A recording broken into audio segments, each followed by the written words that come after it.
a shock election defeat, and now an overnight raid and widening multi-billion-dollar scandal. It's been a tough couple of days for ousted Malaysian Prime Minister Najib Razak. At least a dozen police officers stormed his family home on Wednesday night and searched 4 other locations, including his prime ministerial office. Some of his personal belongings were seized. According to his lawyer, none were incriminating. No documents. No documents. Just some personal possessions, a couple of handbags, some presents, things like that. Just a week ago, Najib's long-running political coalition was defeated in a general election. And only a few days later, new Prime Minister Mahathir Mohamad barred him and his wife from leaving the country. We've instructed investigations into all crime cases, no matter who is involved. If there is a case against them, we will take action, especially this investigation, which involves government institutions, anti-corruption agencies, police, Auditor General, and other institutions. Once Mahathir's protégé, Najib is accused of overseeing the plundering of 1MDB, a sovereign wealth fund he launched in 2009. He has so far denied any wrongdoing. The multi-billion-dollar scandal broke in 2015 and is being investigated in at least 6 countries, including the United States. US investigators claim over $4.5 billion was stolen from the fund, $30 million alone to buy jewelry for Najib's wife. Mahathir has now replaced officials at the anti-graft agency who had close ties to Najib. The change of course in Malaysian politics is also capped by the pardon and release of jailed reformist Anwar Ibrahim this week. He says Najib will likely face a tough legal battle without the protection of high office. Joe Regan, TRT World. And TRT World senior business producer Mobin Nasir joins us here in the studio.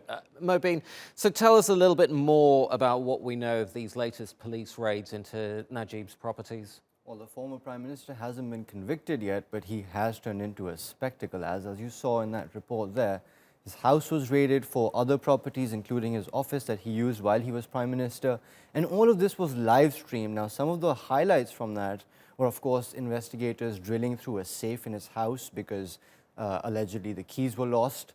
And then, of course, driving out with a massive big truck full of belongings. They haven't said what they took. And his lawyer says that these were negligible items, including personal belongings like a couple of handbags. But of course, all of this has really discredited him. And over the course of the past 3 days, he's really come from being on top of the world to becoming, a spectacle. It is remarkable. Malaysia tends to have these kinds of political spectacles. I remember when Anwar Ibrahim was arrested, they carted in a mattress into the courtroom. It kind of reminds me of that. Give us a little bit of background into the 1MDB scandal and why it formed such an important part of Najib's downfall. Look, of course, there's 2 major reasons. First of all, there's a lot of money involved. And then, especially due to the way that this money has allegedly been misappropriated, there's a case of public really losing their trust in the government and in state institutions. Look, based on the documents that we've seen so far, of course, the audit report by Malaysian authorities was just made public by the new government.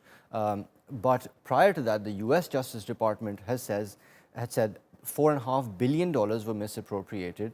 And they're being used to do things like $30 million of jewelry for the former Prime Minister's wife, $200 million being spent by his stepson's best friend, and my favorite of all, financing a movie that is about financial misappropriation. That's my favorite too. The Wolf of Wall Street. The Wolf of Wall Street, of course, is financed by his son's company. Yes. So, of course, the amount of money and the sheer sort of disregard for any kind of transparency that's been shown here, of course, has made this a big problem, not just in the country, mind you, but for the country's image internationally also. If Malaysia, or the Malaysian government especially, is to access finances from abroad, they really need to come clean with what they've done with the money they've gotten so far. Yeah, all to play for.